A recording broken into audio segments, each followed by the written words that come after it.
So it's current session. So Hey. What's it?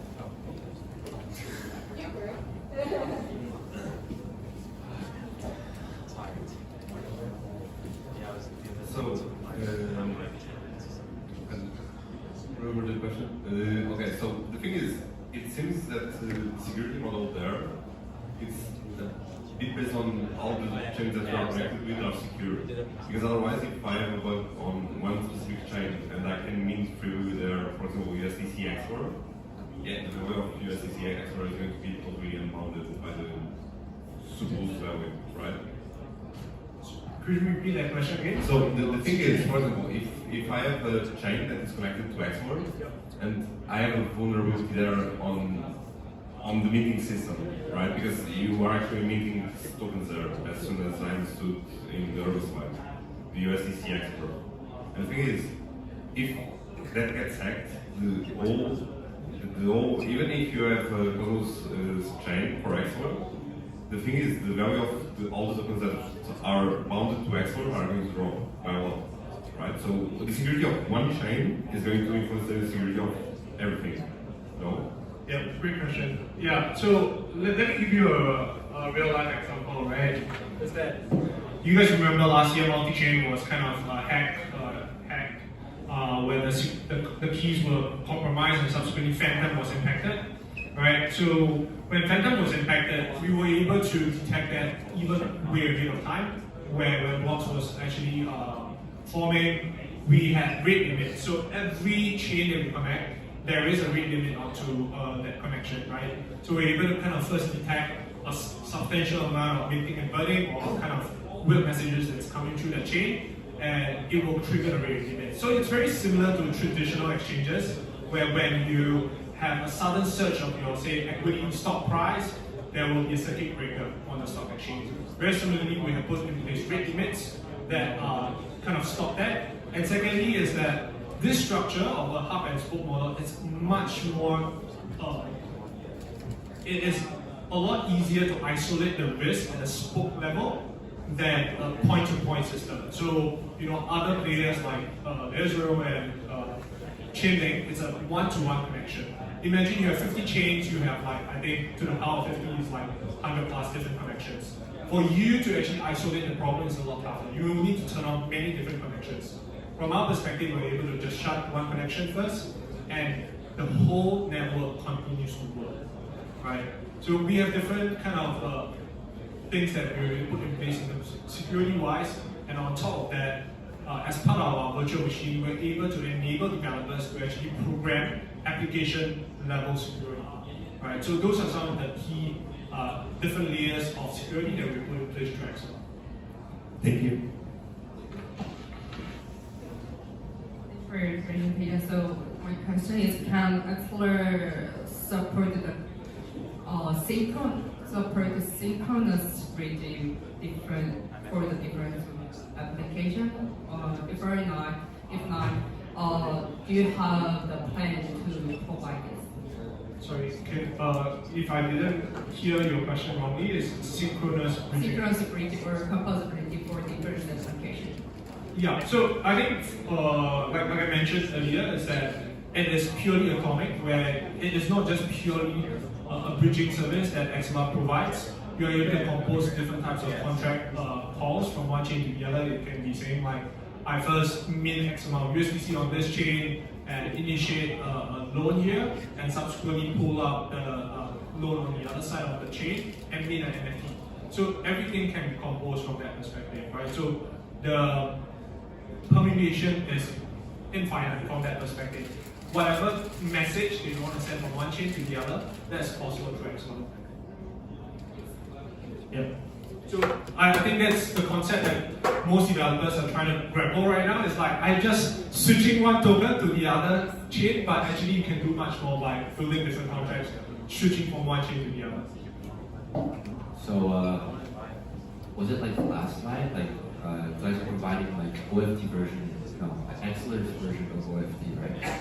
And I was wondering, like, since there are so many AMD solutions out there, and they're all providing like their own standards of OFTs, do you guys have like some kind of compatibility or composability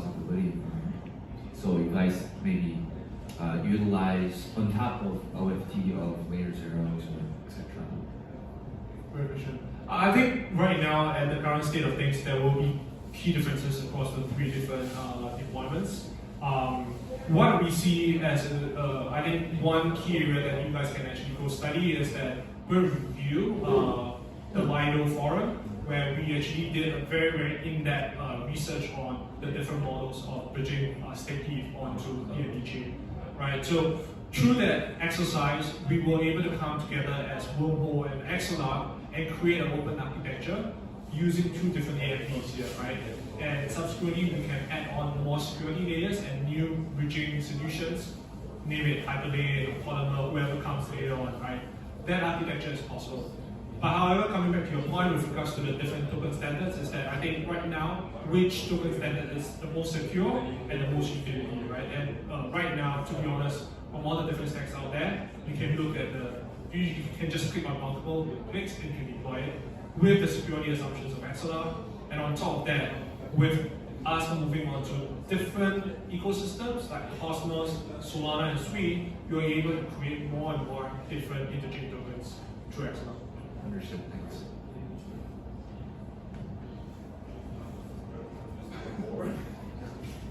Yeah, those are questions. So I just want to add a question on top of our question, which is, so you said that you have composability, but the thing is, how can you handle that with, while different chains have different finite times?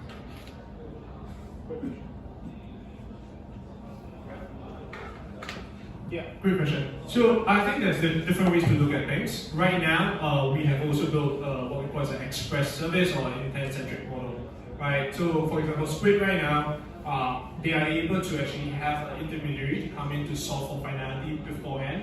So essentially, whenever intent is initiated on one chain, that solver essentially is an off-chain solver. It can be any entity that comes in, maybe a market maker and so forth, comes in to actually provide the intermediate liquidity first, and the user immediately would be able to actually activate the assets there. And from that perspective, is that the user do not bear any risk here. The entity that is providing the immediate finality is the one that is providing the risk, because they will need to first provide the liquidity first, then subsequently wait for the finality on the Ethereum block itself. There is a project like that also on Starnet actually. That does exactly the same architecture. So these are some of the new features that it's building on top of. Yes. Cool. Thank you everyone. I'll be around. Feel free to just speak to me. Okay. So thank you again for this amazing, interesting speech to Sean. And finally, we have our last but not least speech about chain abstraction by Alton from Near. So please welcome Alton.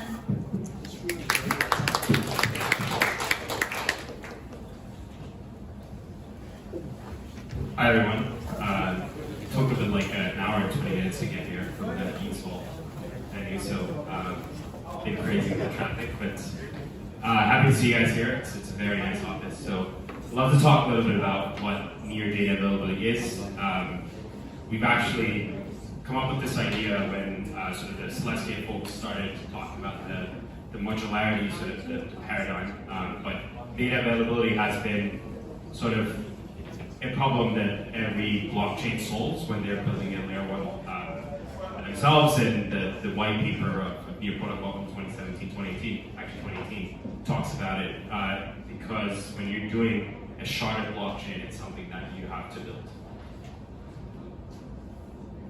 So just to go back and give a simpler review of what Near Protocol is, the way I started in the Ethereum ecosystem, I was pretty much hacking in the sort of all the hackathons, and when I landed in Near in 2022, I really basically, there were four sort of principles that I really liked about it, which is, it has sort of this four assets, so it's simple, it has this user block experience that makes Near ready for mass adoption. It's very secure, so it's written by Rust, and has sort of 221 decentralized validator set. It will be increased to actually more, just because we're doing something called stateless validation, which will increase the number of validators in the protocol.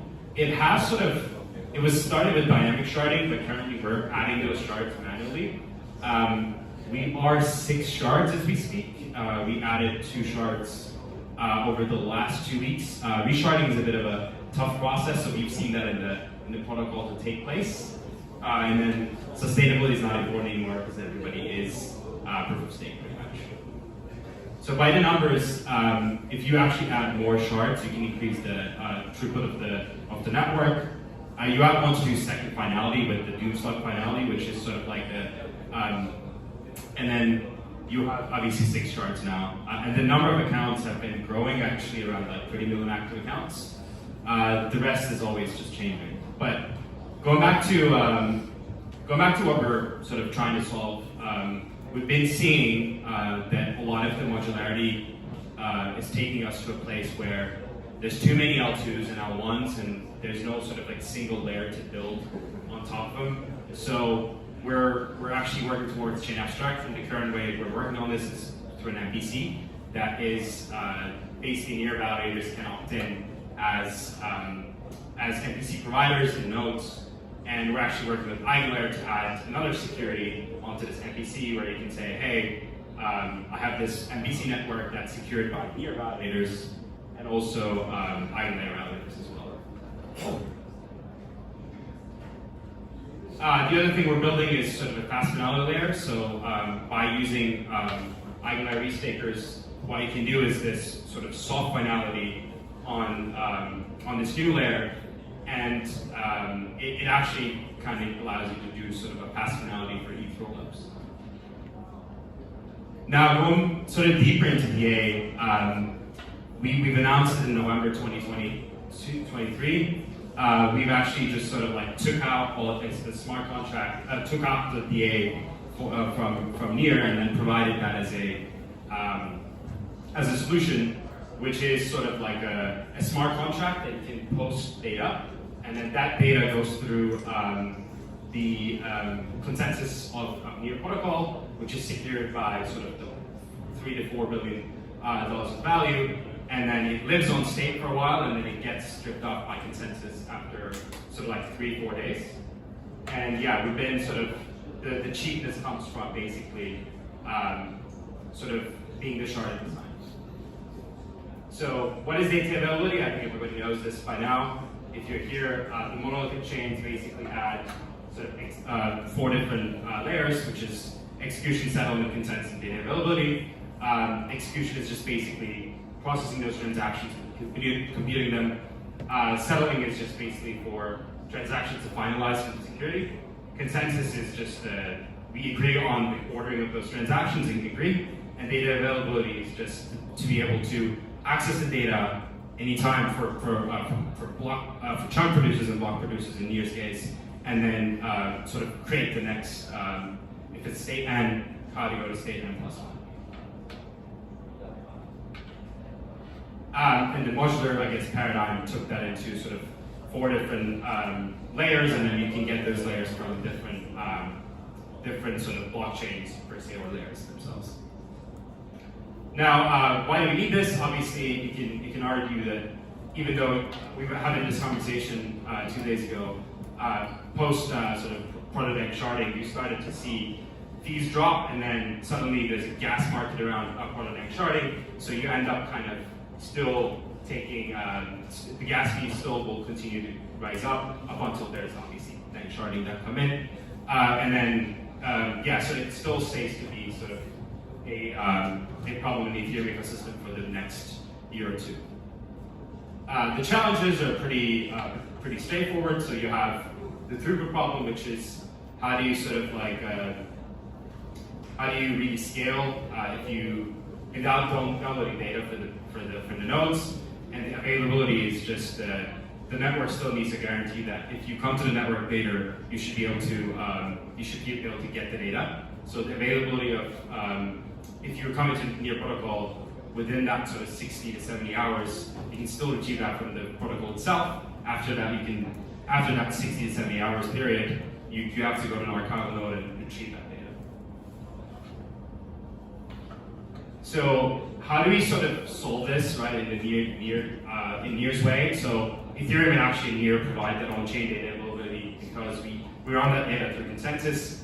EigenDA has a different sort of approach where you have an off-chain data availability, and those nodes are actually secured by the EigenLayer validators itself. And our method has always been sharding. So when you post that data to somewhere, the near shards actually process that, and then that data lives somewhere, but those shards are actually replicated on other shards through summation coding as well. So like going through what ZK rollups and optimistic rollups are, you probably know this, right? So data availability is required for both. Zero knowledge proofs, it's some sort of magic that proves that state transition is valid. So if you take the state n and go to state n+1 and prove that sort of that transition is valid, and optimistic rollups just publishing the state sort of change commitments, and it requires sort of like larger data to be pushed on chain. And so some questions to think about why DA is important. There are sort of like 4 different ways that we think about, right? So how do you sort of trustlessly verify and correctly sort of computations performed off chain? So one of the things that DA is required for, if the sequencer stops, how do you sort of like recompute the state and take that data and provide sort of build that blockchain again? So you could technically move everything to ZK, but as you know, like running provers is quite expensive. So how do you sort of like find a balance there between ZK and data availability? And sort of you could pull all the transaction data to Ethereum. Security is very important, but at what cost, right? So one of the things that we're thinking about with NearDA and a lot of sort of partners has been sort of gaming chains where the security is a bit less important, but Ethereum still stays as sort of the most secure layer for rollups. So why NearDA, right? There's sort of a couple of reasons why we opened up data availability for rollups. So Near protocol has been live since 2020. It has a sort of 100% uptime with almost 6 shards now. We have onboarded basically 35 million accounts. So it's been a very active blockchain. And so to support this one, we pretty much have like, we built a scalable blockchain with sort of high data availability and low cost data posting, and some sort of some rollup operators. We think that some operators would want to switch to DA. That offers this kind of cheapest option, and that's why NearDA pretty much exists. So the comparisons, I think hosts are not as important as they used to be, but the main sort of importance is that every shard on Near has 4 megabytes per second data throughput. It's actually, if you compare it, it's currently 24 megabytes per second data availability throughput. We've tested this sort of on the mainnet as well. But yeah, if you compare it with other methods, you can scale data availability on Near pretty just linear, basically. How does NearDA work? So it is using this 9-shade consensus where every shard produces this thing called chunks. So chunks are small portions of the block. So every chunk is basically produced by a shard, and those chunks are aggregated later to be blocks later on. Now, so the way it's designed is that you have a smart contract, so you send that data to that smart contract, and there's this sort of primitive called receipts. So receipts allow us to sort of talk between different shards. So when you post that data, there's consensus around that sort of receipt. And the benefits of that is that the way it's cheap is because it's proof that the receipt consensus is proven after 60 hours from the state. And therefore, it's actually pretty decent for the prop proofs. It has 3 different components, as I said. So it has this like store blob data on Near. You also have a light client for inclusion proofs. It used to be, now it's going to be pretty much with Succinct, where you sort of provide the Near transactions and prove them on the on the Ethereum L1, and then you have our BC client where you can just post data to Neutral. How do you do this? Well, the basic way to do it is that you have the new transactions on Ethereum, you take those transactions back to the light clients, and then you prove that that data has been through the consensus. So going back to the end. So what's next, right? So what are we thinking? Pretty much, Near would actually go to this sort of new paradigm called stateless validators, where you will increase the number of sort of validators in the protocol, and then we will potentially increase the number of shards as we speak. I mean, when we started the protocol, we thought about like 100 shards. So that's kind of the way that we're trying to go for. And then the most important thing is, I guess, you can even think of it a way where you have a DA shard, right? It's just only used for DA. But yeah, that's pretty much it. So we'll have a roadmap released pretty soon, but gives you sort of a bit of an overview of how Near DA works.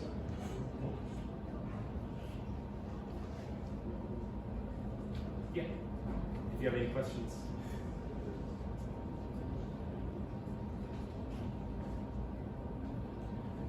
Okay, I'm just curious.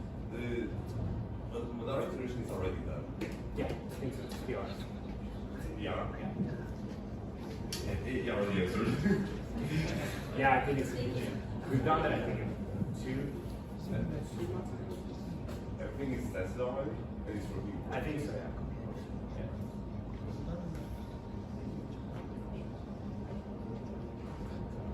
Yeah, it seems like there's more questions. So thank you so much to Alton. Yeah, keep it on. Thank you. So it is our event comes to an end, and I would like to express my gratitude to everyone who has been with us today. So yeah, we're finished, and once again, it was free from Decipher, and Decipher is the #1 blockchain academy in Korea based on Seoul National University. So thank you again all. Have a good evening.